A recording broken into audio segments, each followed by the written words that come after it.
Welcome back once again to your number one source for information, education, and inspiration on the most underrated industry in business today. While my phone rings, the You Should Get a License podcast and media platform. My name is Rod Powell. I am really excited about who I have the privilege and honor of speaking with today. Good friend of mine, as I told him before we even started recording, one of the most intelligent people that I know. I think about the movie A Beautiful Mind, but without the hallucinations when I think about him and just his technical and analytical acumen for the things that he does. But he's a 20-year veteran in this space, primarily focused on the employee benefit side, but as an actuary. So we're going to talk about actuarial science. And if you don't know what that is, just stick around, because this gentleman was a chief actuary for a very large brokerage and is now the CEO of his own firm, Blue Raven Actuarial Consulting. Please welcome Mr. Nick Allen. How you doing, my friend? Hey, my man. I'm doing good. How are you doing? I'm doing awesome.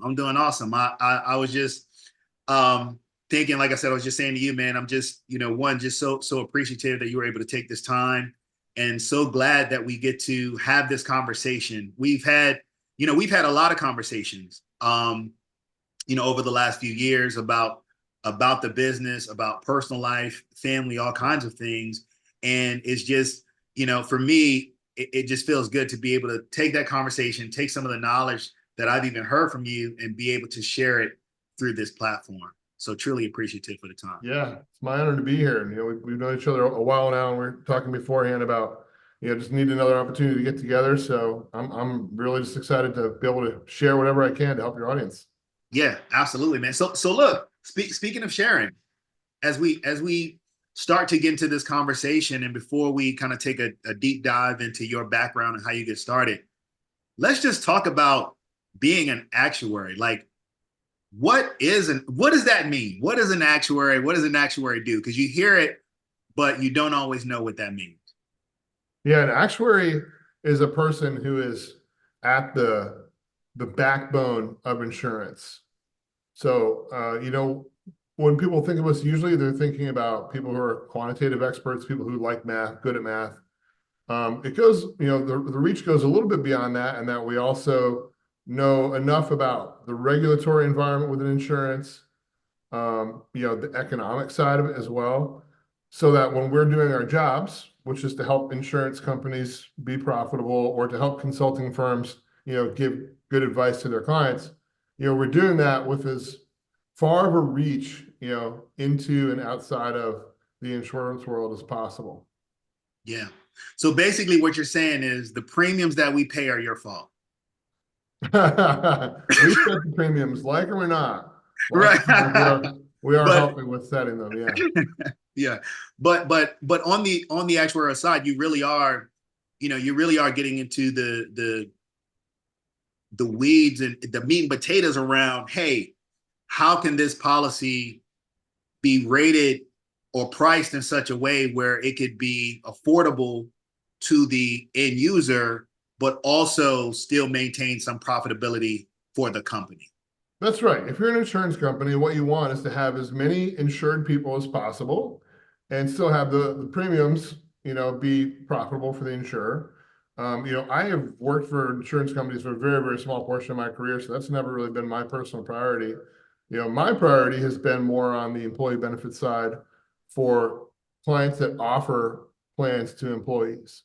Yeah. And their concern is very much, how do I offer benefits, right? In particular, group health insurance benefits to my employees at an affordable price, but also rich enough to be competitive among, their peers with respect to attraction and retention of their employees. So it's much more fun to be on this side of the equation than it is to be on the insurance side, and feels a little better on the inside too.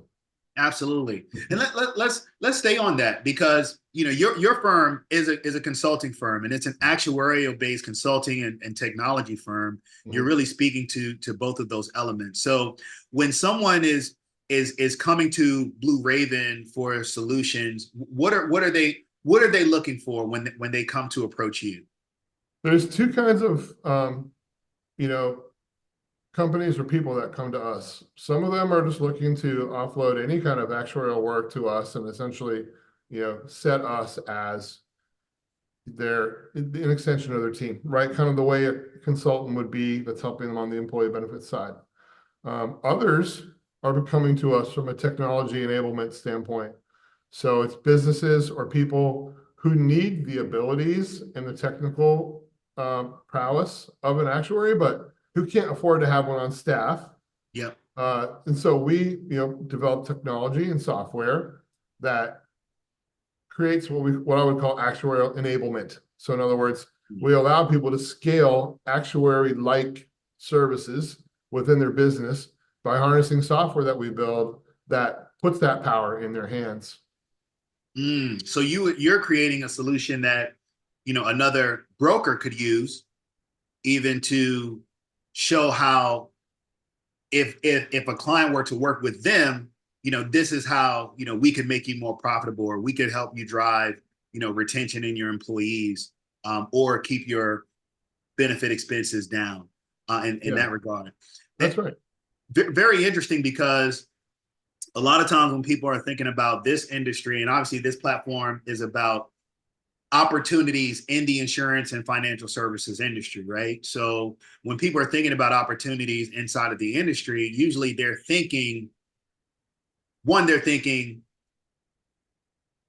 B2C. Hey, I'm an agent or producer. I'm going to a client. I'm going to a retail client. Just an individual. A lot of times they might be thinking either auto, home insurance, or they're thinking kitchen table life insurance, right? And health insurance you're getting from the job, right? But here's what people don't think about. What people don't think about is the health insurance that's coming that you're getting through the job. There's a broker, there's an agent, there's a company that's attached to that. Yeah. There's a service, maybe even an actuarial service that is helping to maintain stability of that plan. So it's a different kind of lens to look through when you think about the opportunities to get into this space. Now, you mentioned that most of your career, well, I know you were working on the broker side before your firm, but I want to go back because I know you're an athlete as well. So talk to me about when you were 9, 10 years old. When you were little Nick Allen,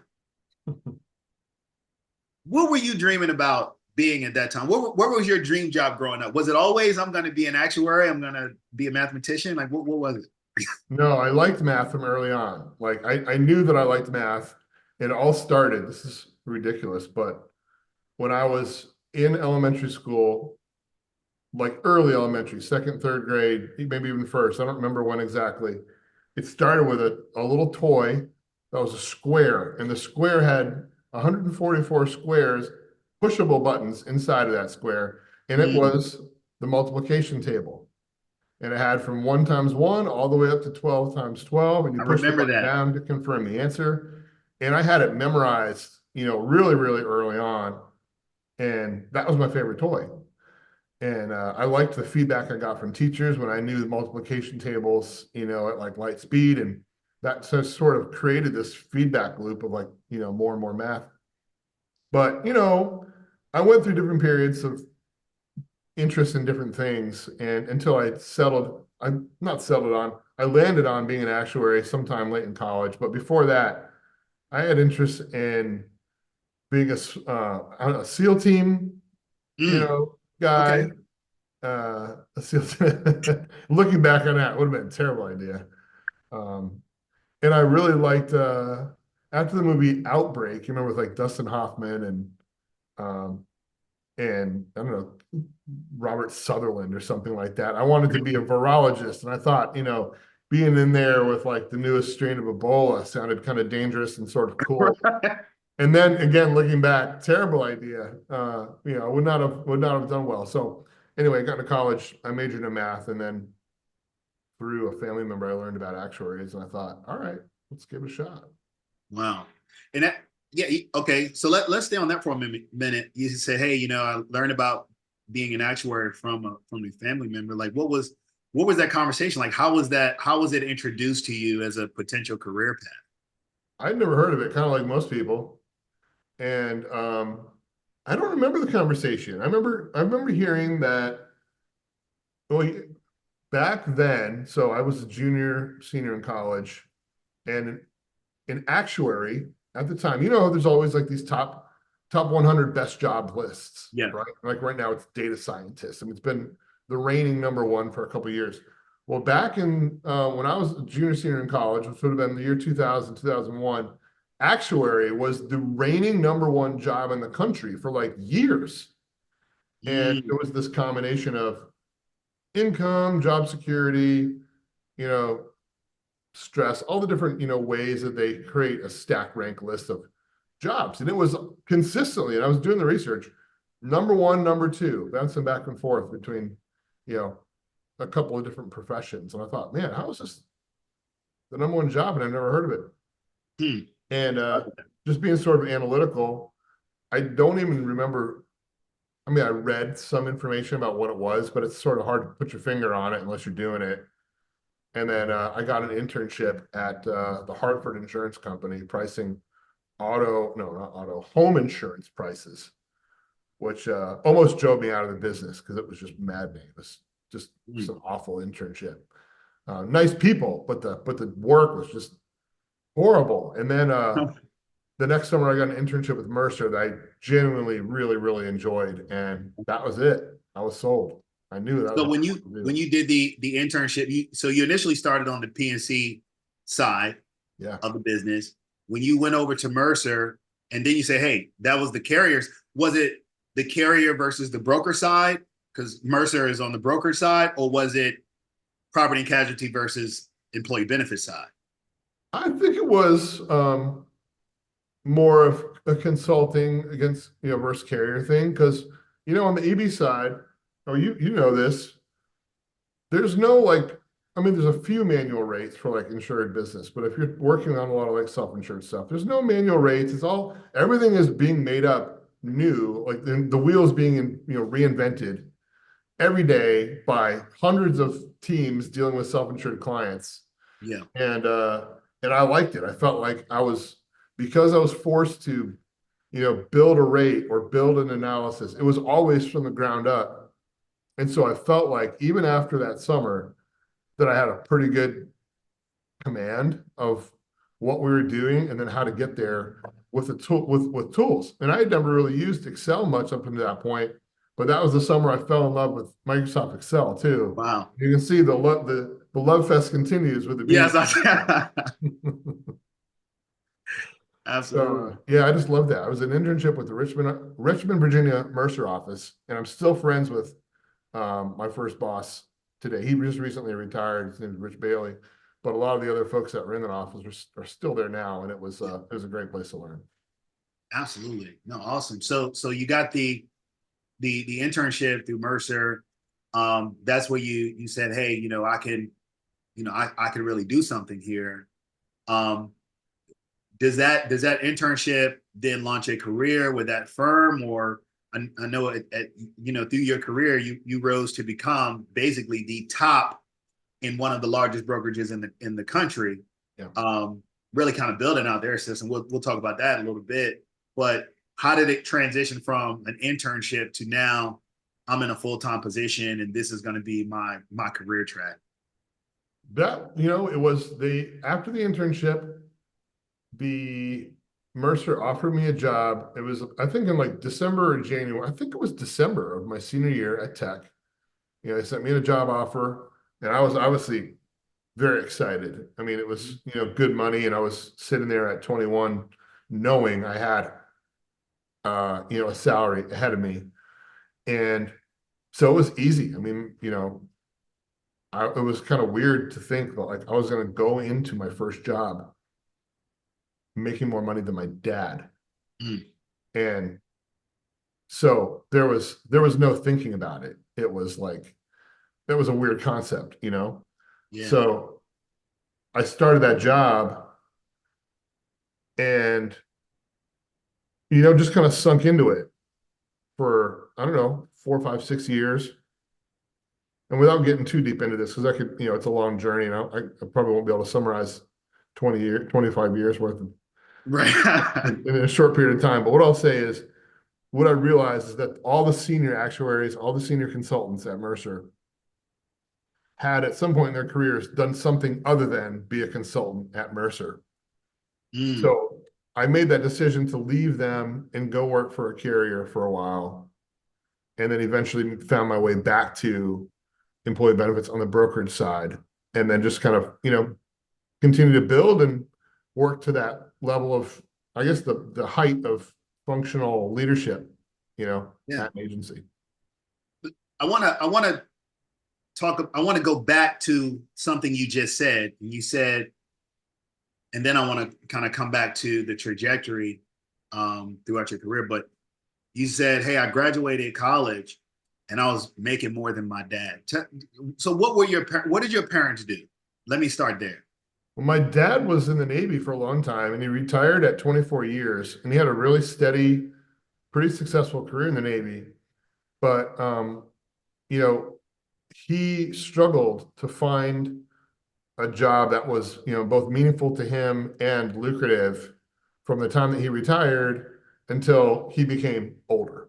Yeah. And so I saw, so I know for at least half of my, I don't know, well, maybe not half, I guess from middle of high school, maybe, because I want to say he retired when I was, oh gosh, I don't remember exactly what it was. And I saw him struggling, Mhm. which was, that was a strange feeling because he'd always been so rock solid in that job and a leader. Because when you're a chief in the Navy, you're leading 300 men, Yeah. building torpedoes. I mean, your job it's cool, it's stable, it's interesting. And then he was, doing jobs that required a lot less. I just didn't find his groove. It was sort of strange. And then, so to get an offer, and I didn't know what kind of money my dad was making, but I knew that my job offer was more.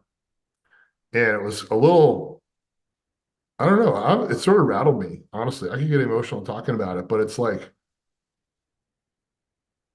all right. I knew even then I felt like I'd made it because Mm, like if I know that at 21 that I can, do this, and then my dad has supported all of us doing, what he's doing and where he's at now, and even with the struggles, like I don't need to worry about really anything else. And I wanted money, and I liked, and still like spending money for yeah. fun, But even then, I felt like I don't know. It's been a pretty easy road because I had that sense that, I'm good. I can provide for whoever I want if I need to by just managing, my life, my choices, my, Yeah. whatever. No, absolutely. Absolutely. I asked that because, I know a lot of times, in some cases, people enter this industry through perpetuation, if it's on the agency side, or maybe, they had a close family member or someone who was working in the business and they were introduced to it along the way. In your case, that wasn't your story. So in a lot of cases, we're first generation coming into the business. Our family didn't really have any exposure to this. What was it? What what was the conversation like when you were telling your dad, "Hey, I'm going to be an actuary"? I mean, was it just like, "What is that?" or what was that like? I don't think that, I don't remember. I don't remember. I know my parents, because my dad didn't go to a 4 year school. I mean, he went to the Okay. Navy at 17, and then, he takes, Wow. Yeah. how it is. You take classes in the Navy and you kind of get educated through your process. And so when I was, so I'm trying to remember where my thought process was going. Oh yeah, I remember that they were concerned because they hadn't been to like a university like tech. Yeah. So I went to Virginia Tech, and they were pretty concerned when I told them I was switching from being a computer science major to a math major. And like that was the hard conversation, was like convincing them that A, switching majors is something that people commonly do. Right. And that B, a math major had a future. Right. Because, Right. you Okay. know, you know, because I think most people, when they think, oh, you're a math major, you know, what do you do with that? Are you going to be a teacher, or what else is there? And they don't know. Yeah. Um, so, but you know, I don't think I had much of a conversation with about being an actuary. I think that what I remember was I have to talk my folks into understanding, or I have to help them understand that this move from being computer science major into math is not going to, like, you know, redirect my career in some, or my future in some kind of Right. negative way. That it wasn't going to hurt you, and that they could still breathe easy because it was going to Yeah. be all right. Right. Okay. Yeah. And it wasn't going to turn my 4-year program into a 5-year program either, because that was a concern as well. I'm sure. I'm sure. Because it's Virginia Tech, great school, by the way. You know. Yeah, yeah, but no one want, you know, but we didn't want to pay that extra year, which I understood. Unfortunately, you know, in your first year and a half at Tech, the math major and a computer science major have a lot of classes in common. Mm. So it wasn't really, you know, I think I paid for it a little bit one semester, but it wasn't really much of a shakeup.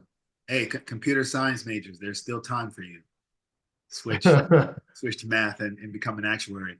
Um, so now let's shift back into kind of the progression of your career. Like at what point did you know I've hit my groove with this. This is where I'm going to be, and I'm a lifer. I'm not going anywhere in this industry and in this technical specialty. I felt like that once I was much happier having left the insurance companies and working on the brokerage side. And I remember it being on the consulting side, like, you know, I should say consulting, large consultant, or I should say a consultant who works for large companies like Mercer. And I remember being there and sort of looking down on the brokerage side a little bit, like, Mhm. you know, like those are the JV players, we're the varsity players. And it was kind of an arrogant, but honestly, that was just like the air in the room. We all sort of felt like we're the varsity players. It was just Mm, arrogance and youth and that kind of stuff. right. But then when I left the insurers and I went to work for, originally it was Wells Fargo Insurance Services, you know, which was later acquired by USI. I Yep. loved it. And I thought, this is so much more fun. Like, it's competitive and you're not just working with other actuaries, you're working with compliance people and you're working with HR technology people and you're working with, you know, pharmacy experts and producers. Yeah. I was like, this is what I like. So it's, you know, really it's like it was a multifunctional job where you're working with lots of different types of people, doing lots of different roles. And you know, you had an opportunity as the actuary to be like the glue guy, you know, because producers, they want, you know, if you're doing a good job and they see that you can, you know, talk to people effectively, they want you in every sales meeting. And same with, like, you know, leadership people, because you can understand the finances of a brokerage agency just pretty easily as you can understand the finances of an insurance company. So, you know, you're suddenly you're very valuable. And I felt like rather than being kind of lost in a sea of actuaries, which is like if you're at Mercer, Milliman, Aon, Towers, and you're listening, you know what I'm talking about. You're one of many, many. At a brokerage agency, though, you might be one of, at the fewest, probably one of one, at the most, maybe like one of 12, you know, Yeah. maybe at most 20 to maybe 2 dozen if you're Lockton or Gallagher, but no more than that. And it's a lot more fun because you're just doing a little bit of everything. It's still putting the client first and you're making some money. And yeah, so I knew as soon as I got into brokerage that that was my, you know, That was it. sort of final destination. That's how I felt. Got you. Got you. So, um, you say you knew, um, you went on to start to not just look at the intersections amongst the various participants in this strategic planning of these solutions. You also started to kind of start building out and designing technology that would also assist that brokerage as well. Was that a result of just was it a result of being asked to do it? Was it something like, hey, I think there's some better ways to do this? Like, how did you start to go from just, hey, I'm an actuary on the team to I'm the actuary? It was by necessity. So I was at, again, at Wells Fargo Insurance Services, USI, and, had built a pretty good reputation inside those businesses and found myself on airplanes just about every week. And at first I loved it because I'm like, look at all these people I'm helping. And eventually I felt like I can't keep up. Mm. So we started building tools that were going to put more of the power in people's hands on like a self-service basis rather than having to call me or call someone on my team every time they needed help. So I thought, shit, and especially at USI, we had 600 producers to support. It's too many, Yeah. even for a team, we just can't. And then there's another, 3,000 account executives or more. So it's just too many calls, too many relationships. And so we started to build tools that were going to help people help themselves. And I've carried this premise with me. At some point, I said this in a meeting with one of my old bosses, Tim Pritchard, and I was needing to articulate how we're even picking the projects that we were going to pick because we had so many tools to build, so many ideas to flush out. It was like, how are we going to pick which ones to go first? Hmm. And so this premise at the time that we built, I still keep with me, like even now as we build tools. And the rule is, this is for anybody that wants to create value, immediate value in the organization. If you can do things that, one, help to sell more business, two, keep the business that you have, or three, just make the lives of the people in the field easier in some way. Hmm. That means your Yeah. account executives, account reps, producers, leadership. I don't care. And usually making things easier means technology. So if you're going to accomplish those three things, win, keep, make life easy, you're going to be, you're going to be getting something done. And so we only took on projects that actually did all three of those things at once. And they would Mm. meet I those love that. criteria. That is such an actuarial assessment or breakdown of prioritization, right? Yeah. We needed a way to do it because, Yes. there's, again, so many phone calls, so many ideas. And those are going to be the most impactful. And so we took on ideas that, that we knew we were going to check the boxes on those three priorities all at once. And built a career that way. And it just, at first, like a lot of things, took a little while to get legs. And then once it did, it was just taking off like a rocket ship. And that was how I made this transition because I thought, if I use the same criteria, the same mindset, and the same goal of like scaling me, as an example, not me specifically, but people like me Right. for brokerage agencies or consulting firms who need it, that's a business. And so that's how I hung my own shingle. It was really, I think a lot of people all the time, they're asking like, well, what happened? What at your last company? Or, what did they do? Or what did they say? It's like, no, no, it's my experiences there that, led me to do this probably in a really positive way. I still have very positive relationships with people at my prior employer. And yeah, no, I'm appreciative of, where that journey led me. Hey, listen, I don't know if you're looking at the questions that I'm going to ask you, but that's certainly the direction that I want to go. Kind of where at what point was the seed planted, for Blue Raven? And not only at what point was the seed planted, but when did you make the decision? Hey, I'm gonna make this move. I've always been interested in having my own business. And there's a couple times that, there's like some, I don't know if I wouldn't call them false starts, but like we started down a path. One of them, a buddy of mine and I were going to open up a pool hall, Mm. billiard hall. We had a really cool idea, sort of novel. I'm not going to get into it, but that fizzled out. And had another idea or two, and the timing wasn't good. And finally, we'd had some during COVID actually. So I had that in my mind. I wanted to do my own business, and then I might have shared it with you and Vonnie one time about my COVID moment. Kind of like everybody had like a COVID moment where they're either having a breakdown, which I did have that too, but also like a newfound, I don't know, like an enlightenment And my Yeah. enlightenment moment in COVID was when I was getting ready to rip out some of our kitchen. And I knew I was going to have to cut into my countertops. Mm, And the thought occurred to me like, well, I could screw this up. And, you know, and oh boy, that's going to be bad. yeah. But then when I was thinking about it more, I thought, is it really going to be that bad? Because like if I do screw it up, what's the worst? I was like, I'm going to order brand new countertops. Well, Cece's going to be thrilled. Yeah. So I started thinking like all these scenarios, like as an actuary, you tend to like, think about risk, well, you're in insurance, too. And I'm like, most of the risks that we, think about that keep us from doing something, they're not really as big of a risk as we make them out to be. In lots of Yeah. cases, they even lead to good things.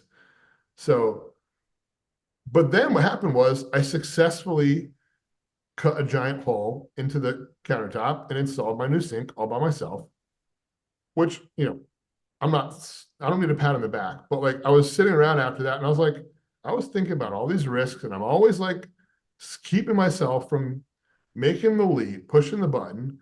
And like, not that I've never failed, but for the most part, most, you know, things that I tried to do, I've been pretty successful at, or at Yeah. least I'd say I had to give myself a high likelihood of succeeding, Hmm. right? Because like you, I mean, like we're both the same as we're thoughtful. We plan. We're not just like diving headfirst into a pool with no water. We're looking ahead. We care about what we're doing.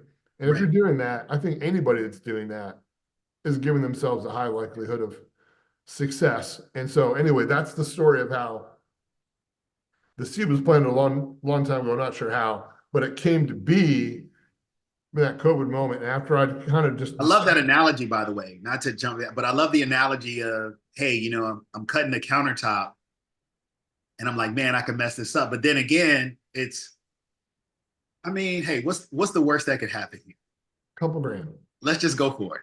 Yeah. No, I didn't mean to hop in right now, but I just love that analogy. I just wanted to bring that back. Yeah. Yeah, and my friend Nick Pittenger all the time says, just push the button, because people are afraid playing with software. They push a button, they're going to break something. It's like, just push the button. We'll fix Right. it. So I started pushing the button, and and then from that moment, from the countertop moment, I sort of just decided that either I could do anything or I could fail at anything with minimal consequence. And I thought, there's nothing holding me back from doing this right now except for me. So I'm doing it. Love it. I love it, man. Let me ask you this because I know that um, you're a family man. You got an awesome family with you and Cece and the boys. How important was it to have the support of your family kind of stepping into this new venture? Oh, it's everything. I mean, the boys were excited. Cece was excited. I mean, if she wasn't excited, I wouldn't have been as excited about it. But I think we've always encouraged each other to do hard things and try hard things. And she also, I mean, I was fortunate that I communicated to her my passion about wanting to do, take on, a business of my own someday. And I'd always said like, I'm gonna have to wait so that, till the boys are older, so I don't end up putting us at risk financially. And then it was like with the COVID thing, it's like, we got some money put away. When else am I, what else am I gonna do this? Like, let's go for it. And so she was like, yeah, just let's try it. If There we it is. fail, still pretty employable. And so yeah, it meant the world, but it didn't seem like I didn't really thankfully run into too much resistance. Yeah, yeah. What I would about imagine you? I she probably mean, had some intuition anyway. Like, knowing Cece, she had some intuition of what would happen when you made this move. She knew it was going to be okay.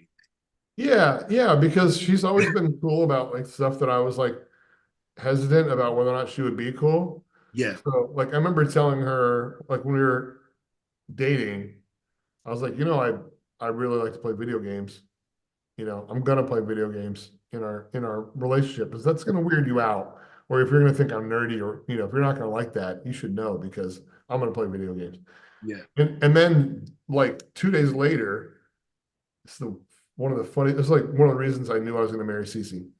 I was at work and she sent me a text video of her playing the end credits of Super Mario 2. She had just beaten the game and sent me a video of her beating the game, Nice. which I thought was just great and funny Yes. and just, it was like the exact thing I needed to see because I was feeling a little bit insecure about, like I'm going to show her that I'm kind of nerding out over gaming and stuff like that. But, it's who I am, it's who I wanted to be. So I wanted to tell her. And then when she did that, this is another one of those moments where I just kind of sunk right in. I was like, yeah, this is my girl. Absolutely. No, I love that, man. I love that. And it's you gotta have that vulnerability like in your relationship, along with that support as well.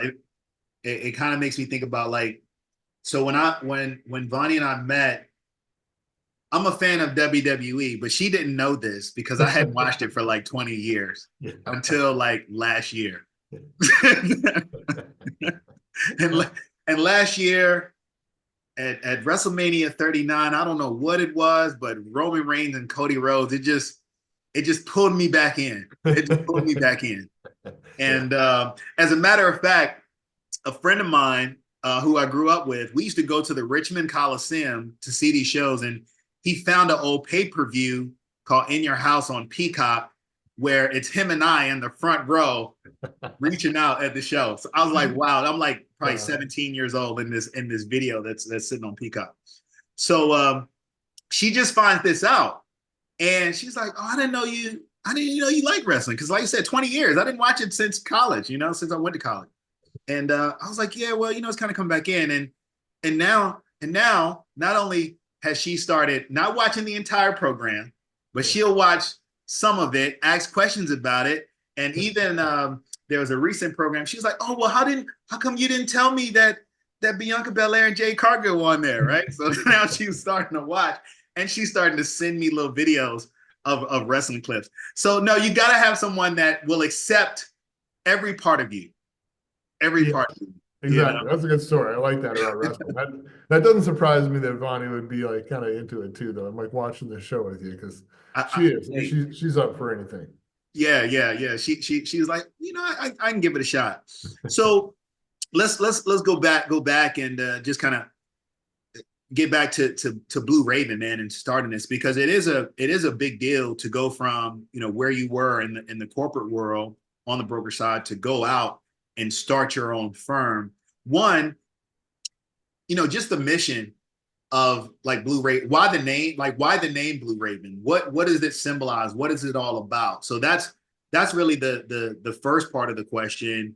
And two, I want to ask you about just your first year in that business on your own, and kind of what that felt like making that transition as a business owner for someone who might be starting out. Yeah, the name came about. It's sort of random, but it was just purely a metaphorical choice, and kind of a marketing choice. But me and the folks with whom I was originally building the business as a partnership narrowed down a bunch of names, and a couple of us had mentioned that the thought of a raven had popped up in our heads, and so we thought, well, there's some significance there. And then we kind of took it as a sign, and we liked adding a color in there because we thought, it's going to be easier for marketing branding, and it also brings an image to mind, a blue raven. And also the colors blue, the color blue and the raven itself are symbols of, wisdom, flight, independence, that kind of thing. So we liked that, so there was metaphorical meaning. It also had, we thought some marketing and sales value in it, however small. And so that's how we picked the name. And I liked it. There's times when I thought, oh, maybe we'll switch to like Raven Actuarial or something, but people tell me, no, don't do that. No, it's Leave a it to cool name. Raven. They It's a like good it. name. So, Good name. um, and then, and remember, what was the second part of your question The about second part the is, first year? once you launched, once you stepped out, what was that first year like? What was that first 12 months like? The first 6 months were scary because I had an executive non-compete, which essentially forbade me from doing anything that was the same or similar to the job I'd been doing at my former employer. Wow. So I really just spent the first 6 months learning, how to network, how to sell.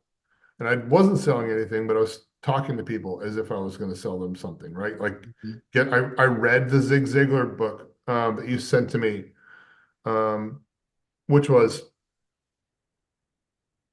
what a amazing, honestly, mindset change that was, because I'd only ever seen people selling, but I didn't understand the theory.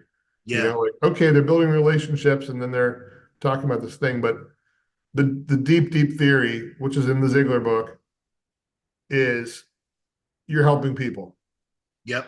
You're not selling to people, you're helping people. And if you can help them understand that you're helping them, then there's no amount that you can annoy them from calling and being persistent, you know, because no one's ever pissed off at you for helping. That's right.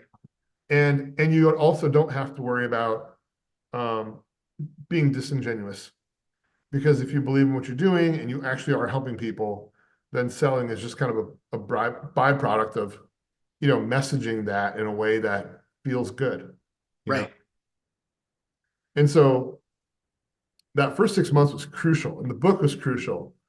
What I had going for me though in the next 6 months was, you know, like a lot of sales folks, you know, to make a sale, you have to do two things, right? You have to establish credibility or a relationship. I'm sorry, you have to establish credibility and you have to build rapport, like a relationship.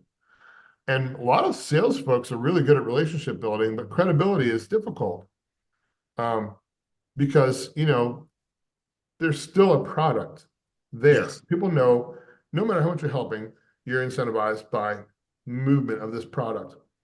Well, when you're an actuary, you're pretty much handed credibility. It's a gift. You know, so when you finish your actuarial exams and everything like that, credibility comes with it. So my job was to learn how to build rapport and relationships, you know, sincere. Yeah. You know, you were one of the people that I was working on that with, because I remember we talked and I was still at USI at the time. Yeah. And it I was cold like, called you because I was cold calling as a for a yeah, different firm. but I thought, you know, like, this is an opportunity for me to not just think about product. Because I knew at the time I was going to need to be working on rapport. What I didn't realize was on the product side of it to just help. Yes. So it was an opportunity for me to start thinking like, no matter who I'm talking to, I need to think about like how I can help that person. And so, and that's how we got into like, well, I can refer you into some Yeah. people, or I'd be happy to, you know, try and add some bodies to a marketing event or whatever it was, get your message, Yes. Absolutely. you know, and look how much I've gotten back. Just, I mean, like, we've had a friendship now for, I don't know, it's got to be 2, 3 years, About 3 years now. Yeah. you know, which I've gotten way more out of than I ever probably put into like those, you know, and I, you know, obviously was able to pass some contacts along, but got way more out of our friendship than whatever I put into the first, you know, 3, 4 months of, you know, getting to know you. So, you know, proof in the pudding there. But so the first 6 months was just about learning a little bit about sales life, right? Hmm. Helping rapport. And then the next 6 months after my non-compete ended, it was about closing deals. And and we did. You know, I had a couple early adopters who were excited to work with me. And then, you know, me became us.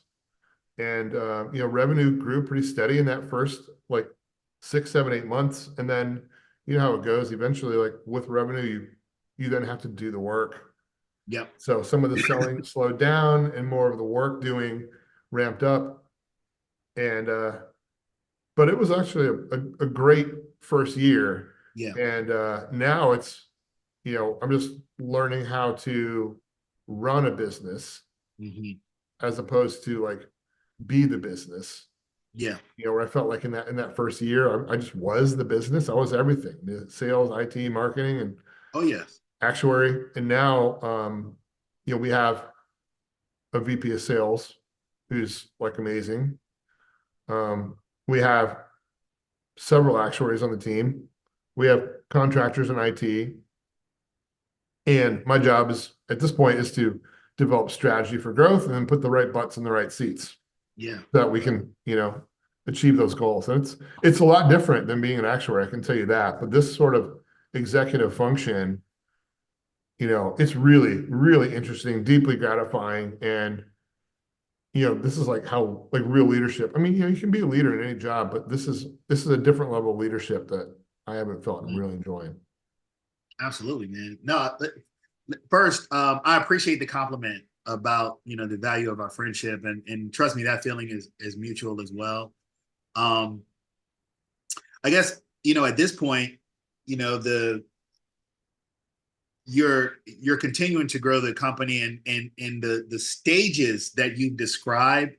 I think that's a really powerful model. One, everything that you've talked about, Nick, just so you know, like in this conversation, like there's been a structure to it. It is so in line with like who you are, right? Like just so process driven. He's like, hey, so the first thing that we put in place was, hey, I knew I had the product, I knew I had the product technical knowledge. I'm going to put in place the relationship development piece of that. Then, okay, I'm going to put in place the team of that. Now I'm going to put in place how do I keep the processes so that I can be running the business. No, and I just love, yo, man, I love how your mind works. Um, I'm a fan, of what you do and just who you are as a person. And like I said, feeling is mutual as far as the value that you bring because you just learn. I've learned more than I've probably ever wanted to know about actuary just meeting you. You changed the entire perspective and perception of what an actuary was. I don't even know if there's a maybe there is. I don't know if there's an interview of an actuary anywhere else. I might have one of the only.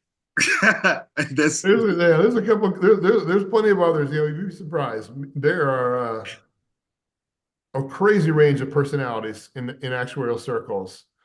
So they're actually, Excellent. for the most part, even though the jobs themselves are a little on there, they can be a little on the duller side. Most of the Yeah. people, really, really interesting, captivating people with like, weird hobbies and collections, and it's an interesting group of folks. So I encourage you, if you can interview more, do so. You're part of Yeah, no, I will. I did talk. So, a friend of mine, Ngozi Anaji, who fairly closely associated with Naya, but more the Black Friday Network is, the aggregation system. She's an actuary by trade. So she has also shown me that there's different personality types the. in the actuarial world. So no, it's good. You laid that foundation. She has reinforced it, and I appreciate it. Um, this industry has been really good to you, personally, professionally. How do you feel like it's impacted your life just as you developed as a human being? Um, where do you, what role do you feel like it's played in your development? Well, I'll say this. I never really thought of math or being an actuary as a creative outlet. I never thought it could be or would be. And so I didn't, if you grow up not being able to draw or not being able to paint very well, you don't really think of yourself as a creative person. But I'll tell you that through this job, I've discovered I'm a creative person, Mm, in technology and as an actuary. And if you can feel like you're a creative person as an actuary in a technology job, I don't care who you are, you can find the creative person inside you and apply it to what you're doing and make it special, make it yours, and bring some life to it. So that's been really, really, you know, enlightening and empowering for me, and feeling creative and feeling like I'm able to build and, make things that other people haven't made. There's just nothing better.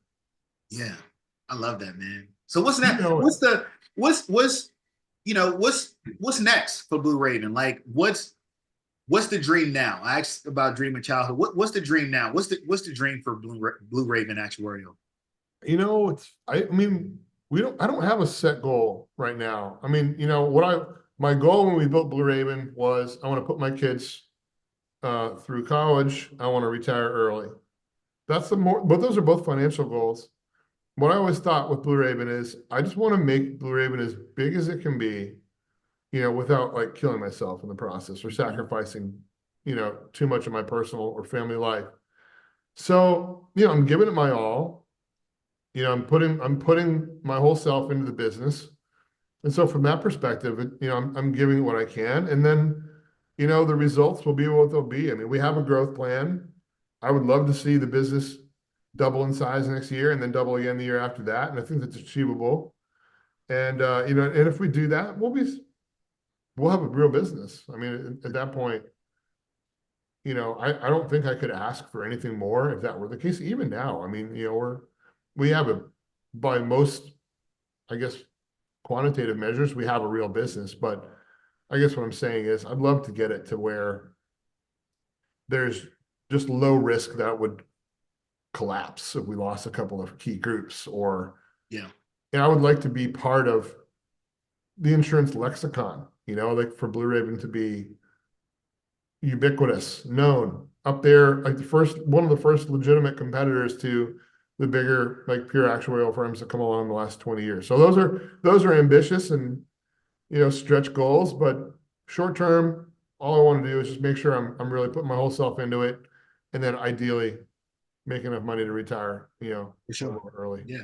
I mean, that won't hurt, right? It's like, Yeah. right. Yeah.